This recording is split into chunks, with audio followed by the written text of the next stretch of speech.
We hold these truths to be self-evident, that all men are created equal. I have a dream that one day on the red hills of Georgia, the sons of former slaves and the sons of former slave owners will be able to sit down together at the table of brotherhood. I have a dream that my 4 little children will one day live in a nation where they will not be judged by the color of their skin, but by the content of their character. I have a dream today. Every hill and mountain shall be made low, the rough places will be made plain, and the crooked places will be made straight, and the glory of the Lord shall be revealed, and all flesh shall see it together. This is our hope. This is a faith that I go back to the South with. With this faith, we will be able to hew out of the mountain of despair a stone of hope. With this faith, we will be able to transform the jangling discords of our nation into a beautiful symphony of brotherhood. With this faith, there is a hope at break of dawn. Every morning it awaits for us. Though once forgotten, it was never lost. We're reminded, we remember. You are God and you move again. You are the start and the end of it. You shake the heavens, you stir our hearts. We are awakened, we are awakened. we'll be able to join hands and sing in the words of the old Negro spiritual. Free at last, free at last. Thank God Almighty, we are free at last. There is a dream in the Father's heart, that we be known by the way we love. So for every daughter and every son, all together as one we run. Yes, we're right, 'cause you are God and don't move again. You are the start and the end of it. You shake the heavens, you stir our hearts. We are awakened, we are awakened. Oh, we can feel you on the wind, we can feel you coming in.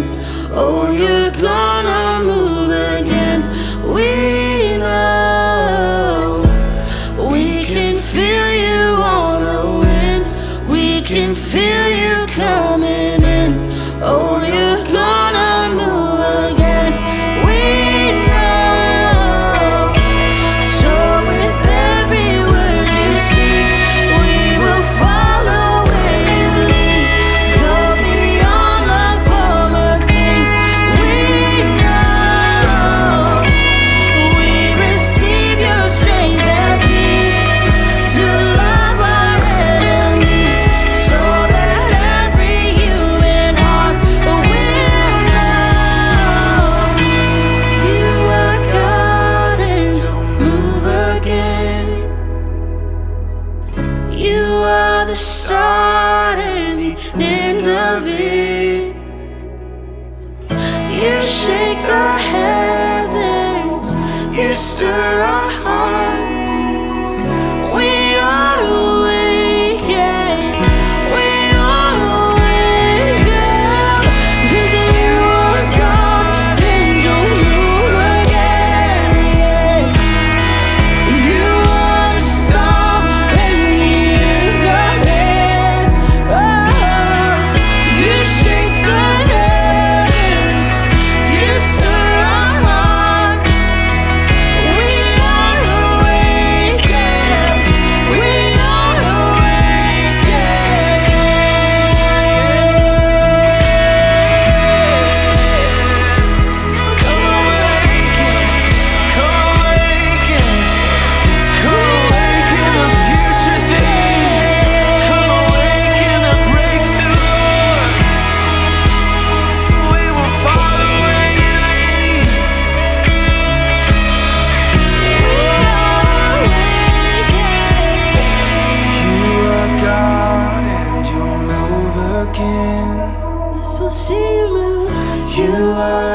start and the end of it. You shake the heavens, you stir our hearts. We are awakened, we are awakened.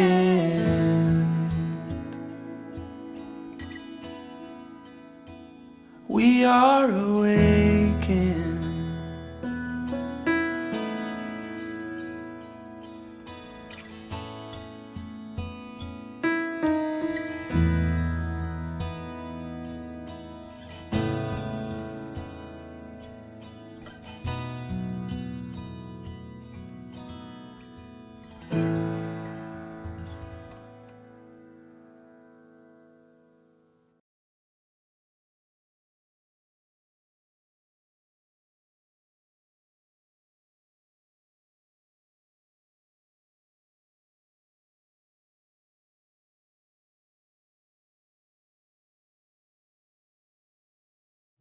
Hey, Grace Athens. My name is John Raymond, one of the pastors here at the church. Thanks so much for inviting us into your living room on this Sunday. We've prayed and prepared an amazing experience for us to have as a community. I know we're all in different living rooms across the city, maybe even across the state. Maybe you've shared this with your friends, but so glad you're with us. I want to tell you a few things as we get started. Number one, if this is your first time with us, we want you to get connected. And so all you need to do is pull out your phone right now and text one word, and that word is connect, to the number you see on your screen.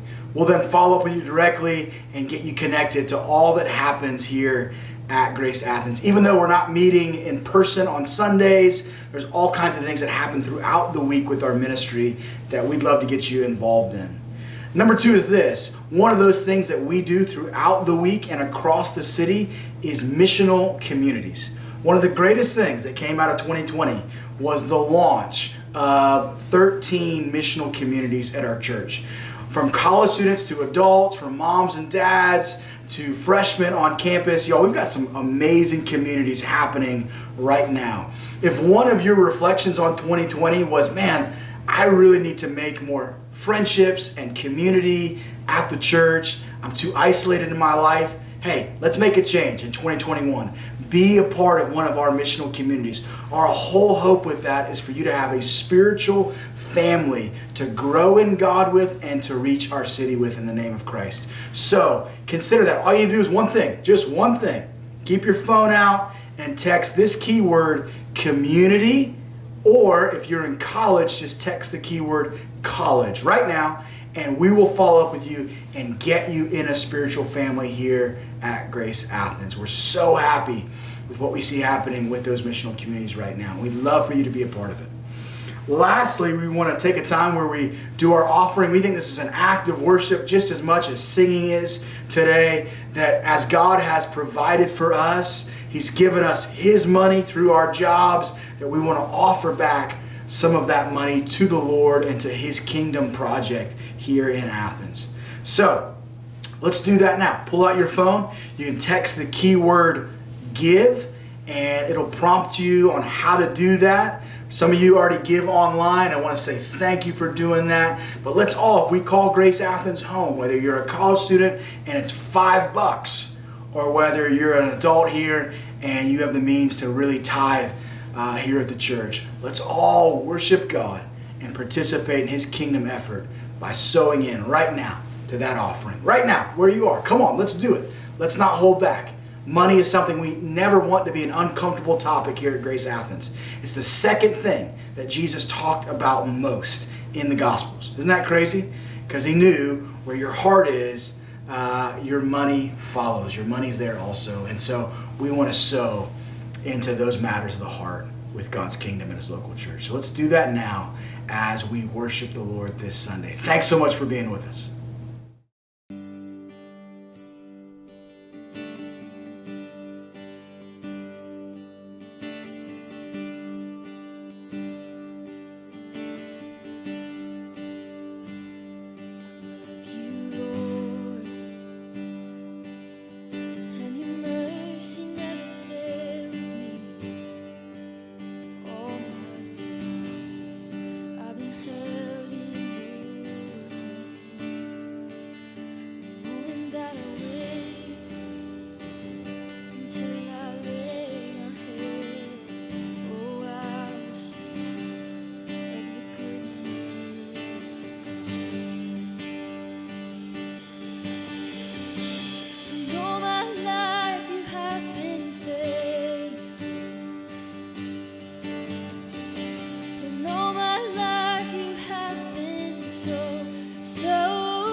every breath that I am made, oh, I will sing of the goodness of God.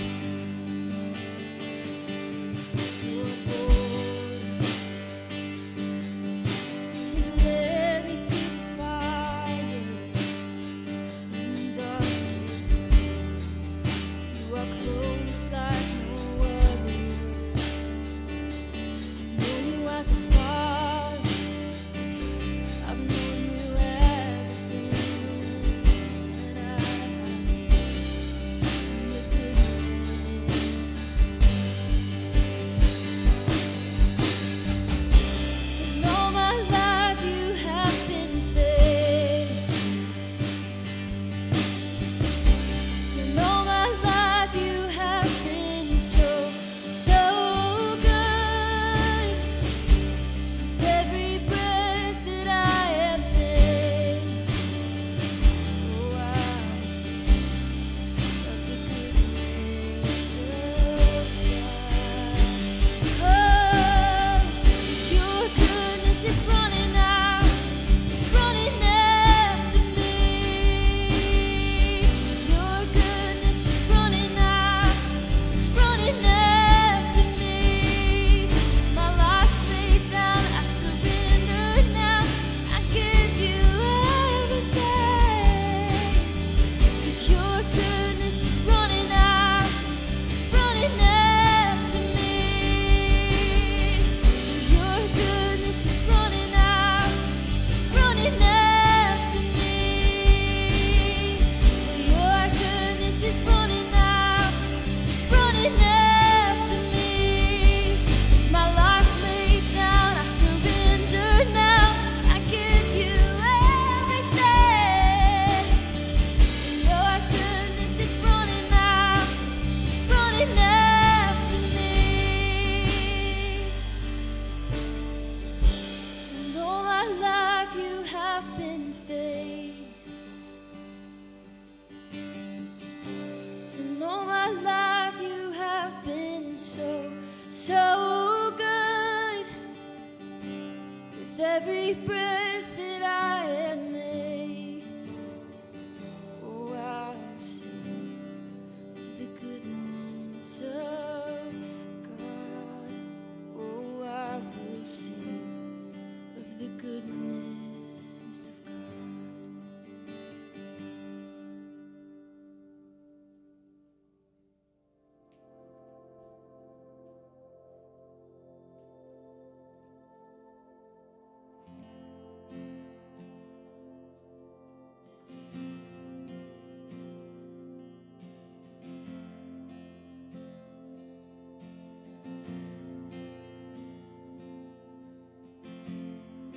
You're the lamp unto my feet.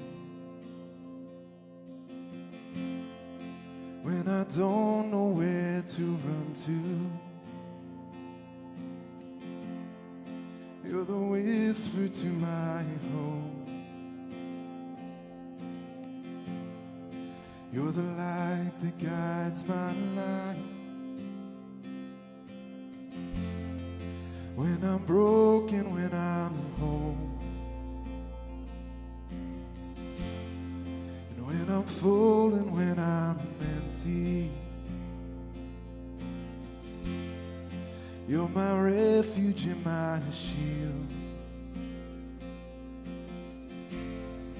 And your promise will surround me. So I lift my voice unto the Lord. He never changes. And praise the Lord of every high and low, the King of every season.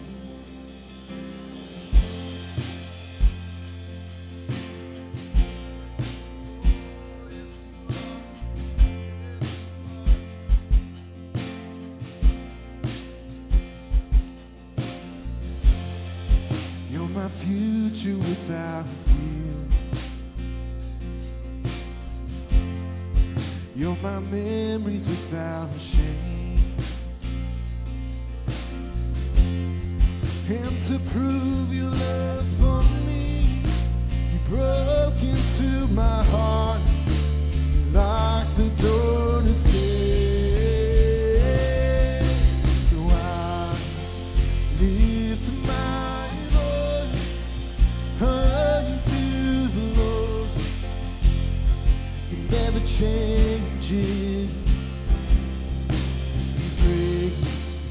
Praise the Lord of every high and low, the King of every season. Sing, oh, oh, oh, oh,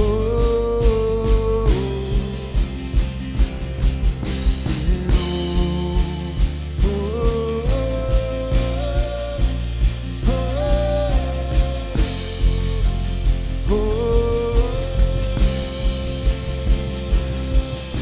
so I lift my voice unto the Lord. Never changes. Oh, and praise the Lord of every high and low, the King of every season. So I lift my voice unto the Lord. Never changes. Praise the Lord of every high and low, the King of every season.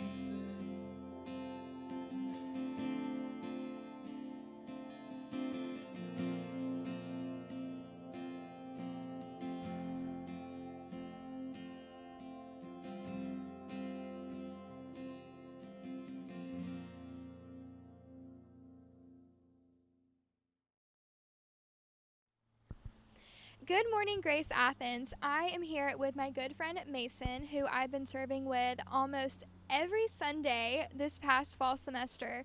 And he is just here as another installment of our Faces of Grace series. So this series is to show you week in and week out one more amazing face of Grace Athens while we're having our online church experience during this time. So I've invited Mason here because he has an incredible passion and he is doing a lot at Grace Athens to make sure we are serving our community. So I'd love for you to just introduce yourself to everybody, your time at Grace and how you got involved, and even a little bit about your school experience so they can get to know you. Yeah, absolutely. I'm Mason, and I'm a freshman at UGA. I heard about Grace Athens over the summertime. At my job, I was able to have time to listen to music, so I decided it was a good time to get started at listening to different churches in the area. So I found Grace Athens on Spotify and started listening to a whole bunch of the sermons, and just found I loved it and I had to go here. So the moment I got here in August, I started attending, and then I joined the hospitality team about a month later. And I've just been loving it, coming every week and doing as much as I can with the church. So I've just been loving Grace Athens and so thankful to be part of this community. That's awesome. So if you can just tell everyone a little bit about some of the things you're passionate about and some of the needs that you've seen that you brought to all of our attention in the community. Yeah, so for the past few years, I've just been really passionate about food insecurity and just community development. God has definitely put that heavy on my heart, and to do that both tied into my career, which is why I'm majoring in agricultural education so I can help fight food insecurity, but also just during my time here in Athens, hearing about how 1 in 4 kids here are on free or reduced lunches, and especially if they're online, if they're at home and doing online school, they don't have access to that food, and their family doesn't have access to that. So with nonprofits like the Sparrow's Nest, there's a big need right now for food for these kids. So seeing that there's a need right now, I am just really passionate about jumping into that. In Matthew 25, Jesus talks about how on Judgment Day, he calls us his children because we served him. He said that we were there for the hungry, and we were there for the sick, and we were there for gave clothing to the naked, and that's how we served God. So I'm just a very big believer in making that my ministry, and doing that as much as I can, no matter where I'm at. So just calling out to the church to help become a bigger part in that kind of a work, and really amplify the serving ministry of the community. Yeah, that's great. So can you tell everybody this month what is one way that they can press into service and giving and meeting some of those needs in our city? Yeah, so we're starting to collect some food to give to the Sparrow's Nest, and they give out lunches to kids throughout the Athens community and throughout Clark County. So we're trying to collect different snack food, things that you could pack in kids' lunches for this entire month. So any food that you could go, whenever you go to the store yourself, just buy one thing that could go help support kids. I think it's amazing that God has given us just so much abundance in America, and I think it would be cool if, in the same way, before we pray before we eat, and that reminds us of God. If we go shop, that reminds us of God by going to make an offering to Him. So this month we're just focusing on that and focusing on the kids that are in food secure families and helping support them, and then sharing the gospel through that. Because there's no better way to share the gospel than through service, and through bringing first the love of Christ and then the news of Christ after and with that. Yeah, thank you. So Mason's right. Yeah, we're collecting kids' snacks for lunches, and we're going to be giving them to the Sparrow's Nest on January 29th. So all throughout the month of January, what's left of it, you're welcome to bring any snacks that would be great for kids' lunches. You can leave them at our office. We are at 250 Epps Bridge Lane, and you can bring those donations on any Monday or any Thursday throughout the rest of January. So that specific drive will end at the end of January, but keep a lookout with your MC, with your discipler, with your friends. Keep a lookout month in and month out. We'll have a new drive every month and a new city partner that you can get to know and build relationship with if you love to serve and if you're just looking for an opportunity. So we'd love if you could get involved in this opportunity. Thank you, Mason, for being here today, and I hope that you enjoy the rest of the service.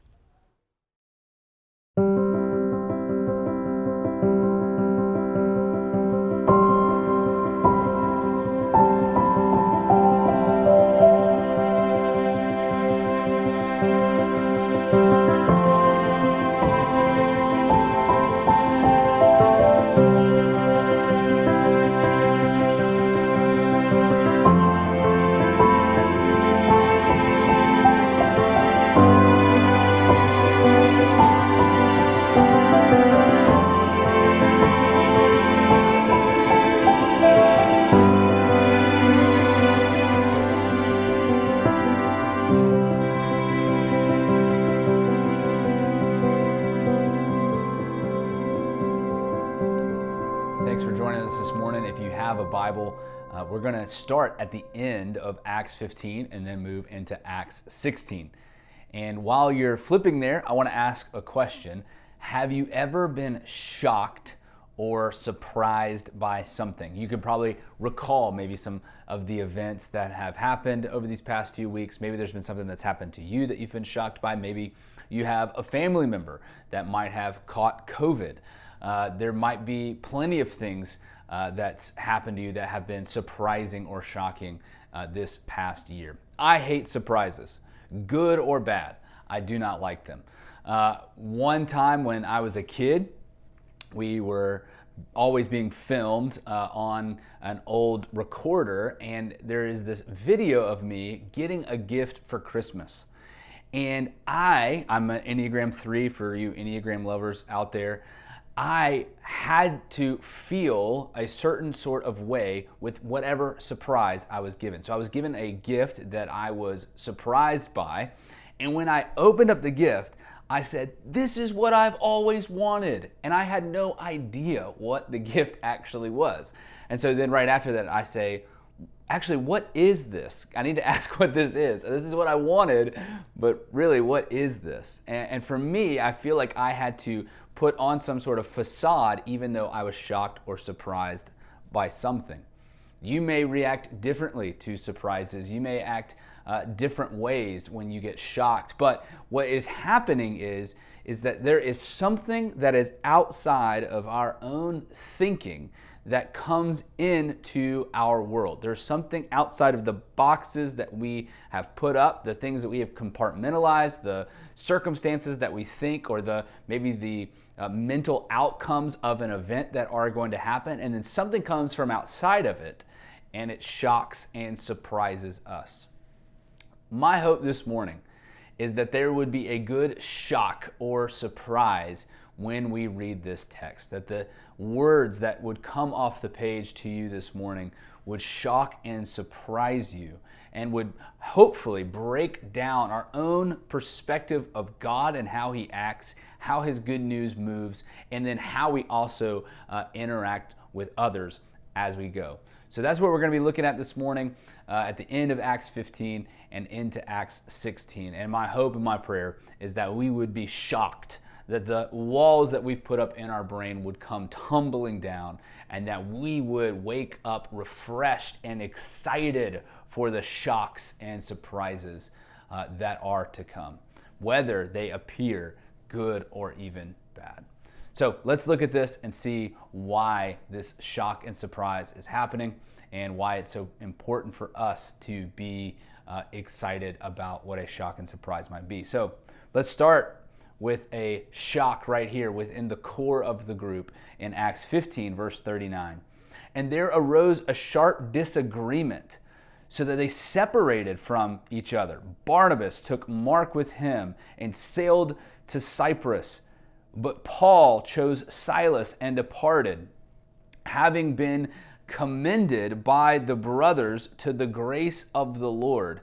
And he went through Syria and Cilicia and strengthening the churches. So we see that strengthening the churches there. And why does Luke write this? Why does he write that at the core of it all, we see a sharp disagreement, and then we see them moving into different places. We see them moving to different places, and then it says strengthening the churches. Why does he bring that up? Well, this core group has been such a core group for a while, and then there's this sharp disagreement. There's this shockwave that goes throughout the church here, and we see this playing out further of what God was doing with this sort of disagreement. So let's read that. Verse 4, you'll see this a lot in this text. It says this: as they went on their way through the cities, they delivered to them for observance the decisions that had been reached by the apostles and the elders that were in Jerusalem where the disagreement took place. So the churches in those areas were strengthened in their faith, and they increased in their number daily.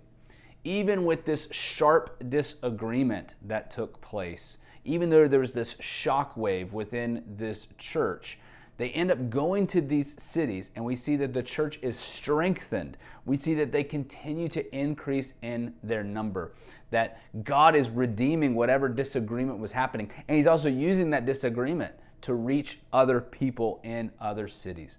Point number one is this, is that we just need to have this perspective when it comes to this, is that God's promises will not be stopped. From the very beginning, Acts 1:8 says, I'm going to the ends of the earth by my Spirit through you, and I will not be stopped.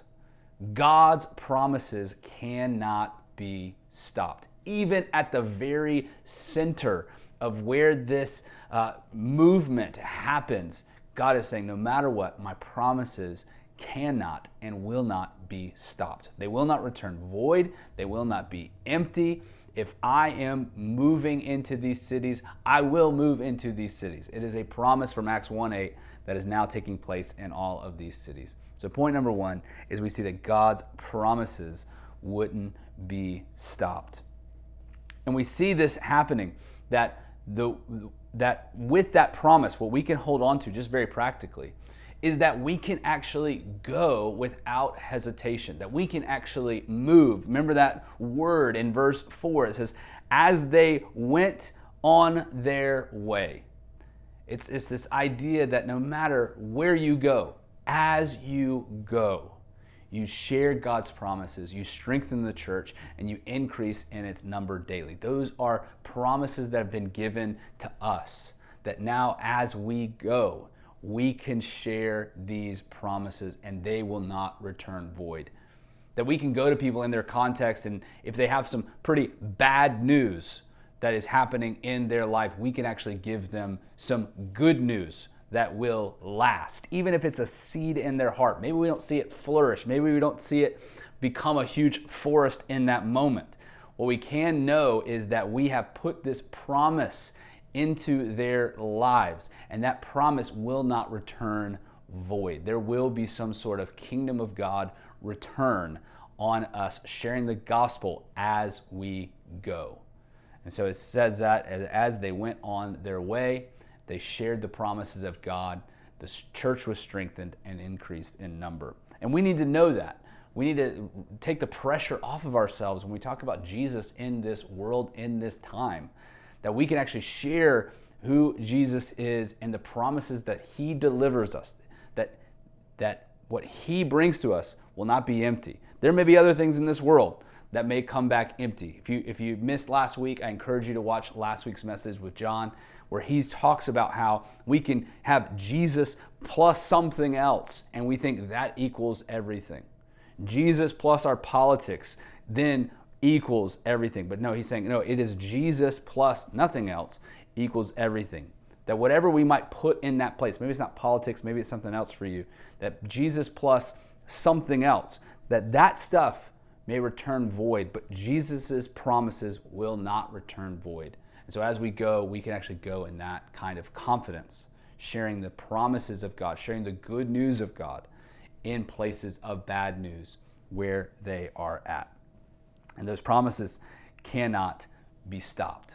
Now, that's not all that happens. There's another shock wave that comes to us. And I think that's the first main shock is that we can share the good news of God, and God will do something with it, that the promises will actually begin moving. Maybe it just looks like, again, a seed. Maybe it doesn't look like there's this big life change in the moment, but that there is something happening when we share the promises of God. We need to, break out of our own thinking to think, oh, if I just share something, maybe it works, maybe it doesn't work, maybe nothing happens to it, maybe I don't learn anything, maybe they don't learn anything. We need to break out and be shocked and surprised that God's promises still work for today, and that there is something that happens when we share these kinds of promises with his people. Now, you see this second part here in verse 6 going through verse 9. It says, then they went to the region of Phrygia and Galatia, having forbidden by the Holy Spirit to speak the word in Asia. And when they had come to Mysia, they had attempted to go into Bithynia, but the Spirit of Jesus did not allow them. So, passing by Mysia, they went down to Troas, and a vision appeared to Paul in the night. I'm going to stop there. What's happening is they're moving into a city, and then it says, the Spirit of Jesus did not allow them. It shows that the Spirit of Jesus is in control here. It's not the things that are happening in those cities, but the Spirit of Jesus says, I'm not allowing you to go there because I want you to go somewhere else. And so point number 2 is we need to go until God shows us different. We need to go until God shows us that we should be moving maybe towards a different person or towards a different circumstance. We need to go until God shows us different. And when he shows us different, we need to not feel so like personally guilty or shameful or wrong. We need to say, okay, because he doesn't want me to move in this direction, or I don't feel called to move in this direction right now, it's because there is something else that he wants me to move into. And so you see Paul moving in this direction. They say God shows him something different. So he goes in that direction now. And we see a vision appearing to Paul in the night. And it is a man of Macedonia was standing there, urging him and saying, "Come over to Macedonia and help us." And when Paul had seen the vision, immediately we sought to go into Macedonia, concluding that God has called us to preach the gospel to them. So now they think they're heading this way. Spirit of Jesus shuts that off because he wants him to go another way. And then Jesus is guiding him into this new place of Macedonia. And so we see that God has now shown him something different. But within that, we see God has called us to preach the gospel to them. Now, I'm going to list all these things out here in just a second, but now we get to see the good news that is moving, these promises that I mentioned earlier that we're supposed to share that will break down our own perspectives and sometimes shock us about how his promises move. We're going to see where those promises move to and what those promises are about. And so we get to see them going in a different direction with God's promises. And it says God has called us to teach the gospel, the good news of Jesus, to them. And this is what the gospel is doing. This is what the good news is being shared here in the directions that do not return void, that they can't be stopped, like I said in point 1. This is what it says in verse 11. Keep the gospel in mind here. So setting sail from Troas, we made a different voyage. They're doing this together. Look at the language here. There's we, us, all throughout this passage. It's because they're going together into this thing. To this voyage to Samothrace, and the following day to Neapolis, and from there to Philippi, which is a leading city of the district of Macedonia, a Roman colony. Philippi, just so you know, is these former Roman soldiers, these high up retired government officials. They're very Roman. They got gold mines in them. Rich, wealthy people are in Philippi. And this is what it says. And it says this.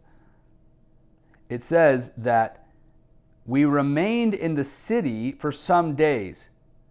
And verse 13, and on the Sabbath day, that's going to be key, we went outside of the gate to the riverside where we were supposed to be. There was a place of prayer, and we sat down and we spoke to the women who had come together. One who heard us was a woman named Lydia from the city of Thyatira, a seller of purple goods who was a worshiper of God. The Lord opened her heart to pay attention to what was being said to Paul. And after she was baptized, her whole household as well gets baptized. She's urged us, saying, "If you have judged me to be faithful to the Lord, come to my house and stay." And she prevailed upon us. Listen to what happens with the gospel. We think sometimes that we need to go share with the wealthy people, with the rich people, with the well-known people, with the ones with all the influence.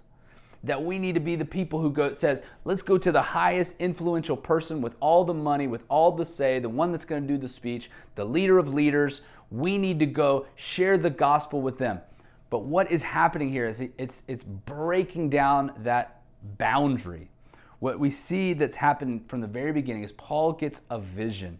And so we see that the gospel crosses an intellectual boundary. That the gospel was made even to cross boundaries. We see it go from the rich people, and then they go outside the gate to where there are refugees there. So it's crossing an economic boundary. It's crossing an intellectual boundary, like I said. It's also crossing an ethnic and racial boundary and even a religious boundary by the time that they are meeting on this Sabbath day. And even further than that, this verse in verse 14 where they talk about Lydia, in this time you're not even supposed to say a woman's name. And Luke says, no, I'm writing her first name down here in this text. It crosses this kind of taboo social boundary. And then verse 15, this whole family gets baptized. It's not about an individual getting saved and coming to faith and having this amazing relationship with Jesus. In verse 15, it says the whole family gets baptized. The whole family is seeing the good news in their own life, and they too are transformed. It has crossed a kind of family boundary. It is not just about an individual, but it's saying, I want to rescue the whole family of this person. We see that the gospel crosses boundaries. And my question to us is, what boundaries have you put in place when it comes to the sharing of the gospel? Because the good news is that it does not count anyone out. The good news will actually go to the cracks and crevices of the world that nobody talks about. That the good news goes to the person who thinks no one is thinking about them. The good news goes beyond just an individual person and says, I want to rescue your whole family. The gospel isn't about making money. It's about transforming lives no matter what they look like, no matter what they think about. The gospel crosses all sorts of boundaries. And so for us, the question is, what boundaries have we put up on the gospel? What boundaries have we put up in our lives, in our relationships, even about ourselves, that we have put up and we said, oh, you know what? The good news is actually not the right news to share here.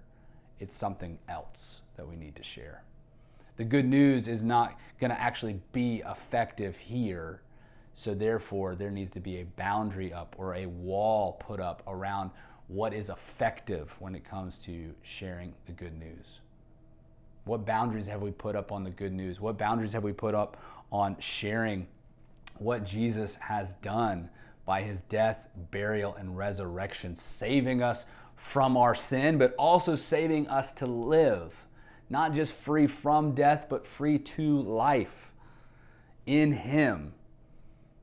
What boundaries have we put up? I would love for you to discuss this with maybe your missional community, maybe your roommates, to begin asking that question where it might feel awkward or uncomfortable to maybe share the good news of Jesus with a friend because we think it's not going to be powerful or effective.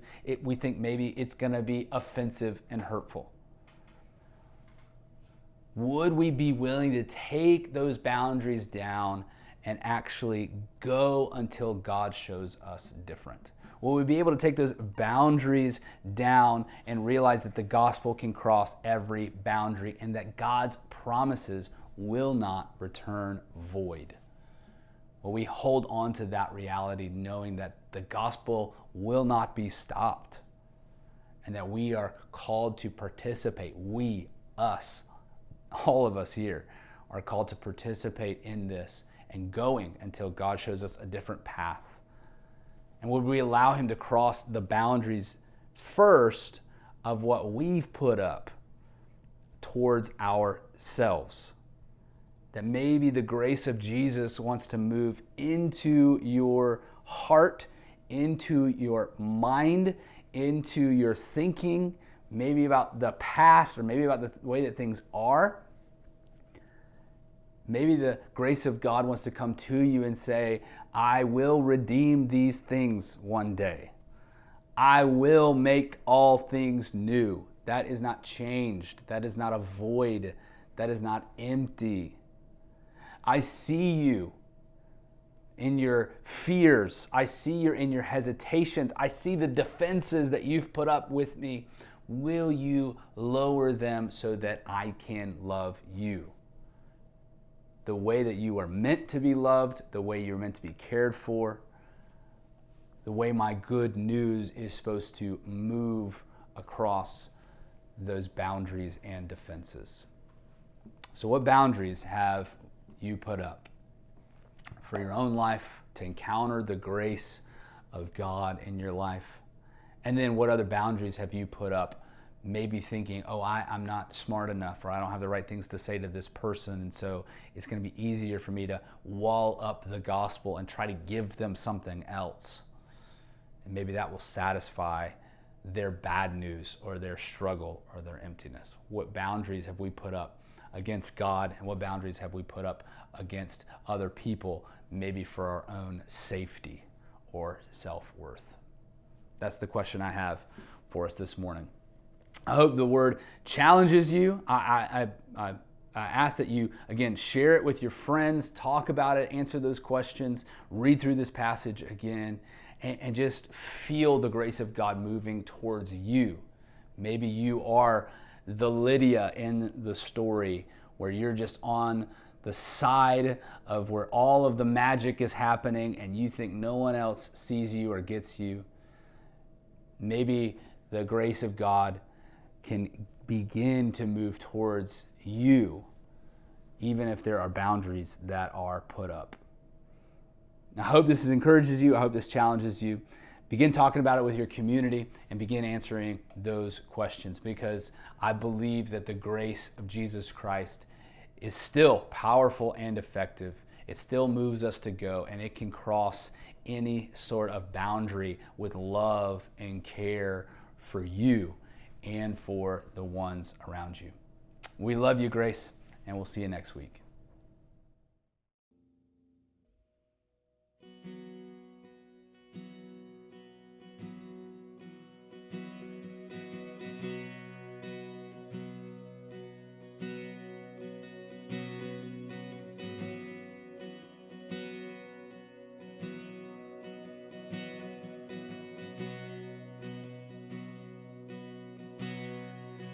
All things have passed away. Your love has stayed the same. Your constant grace remains the cornerstone. And things that we thought were dead are breathing in life again, 'cause you caused your sun to shine on darkest nights. All that you've done, we will pour out. Our love, this will be an anthem song. It's Jesus we love. Oh, how we love. You are the one. Hearts adore.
a Savior, and what a brother, what a friend, lifter of the lowly. God, you meet me where I am. Your heart, it knows no borders, knows no walls.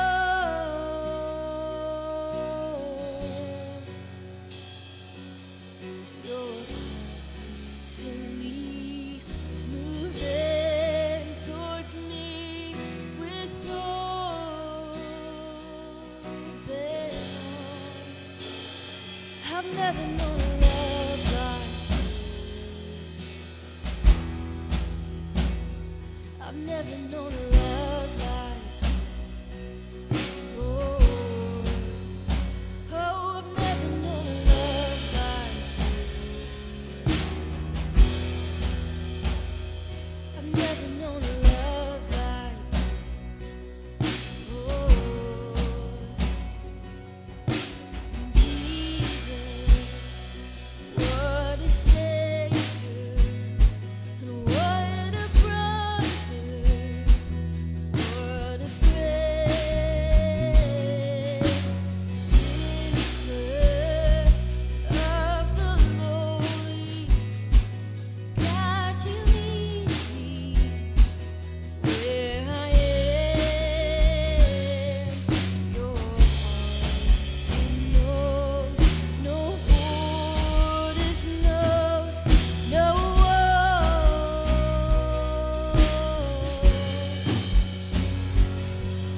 You're constantly moving towards me with open arms. I've never known a love like yours. I've never known a love like yours. No, I've never known a love like yours. I've never known a love like yours. No. And hallelujah, hallelujah, what a beautiful way you've shown us. And hallelujah, hallelujah, what a wonderful Savior. And hallelujah, hallelujah, what a beautiful way you've shown us. And hallelujah, hallelujah, what a wonderful Savior. I've never known a love like yours. I've never known a love like yours. No, I've never known a love like yours.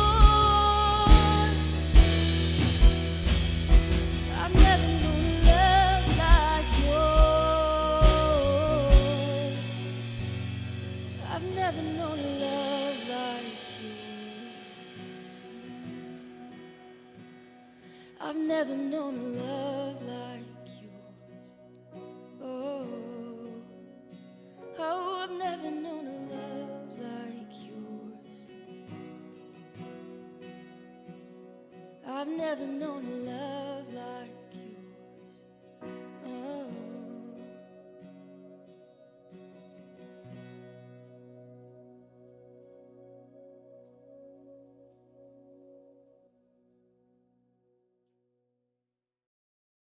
Thanks so much for inviting us into your living rooms today. It's been awesome to worship together all across the city and maybe even beyond as a community called Grace Athens. And just so you know, the board and the staff, we are diligently looking and searching for a venue for our Sunday services. Right now, we're happy that we're so missional community centered, that church really happens not just on Sunday at a building, but we are being the church throughout the week in these communities. But we also know just the sacredness of trying to come together in person.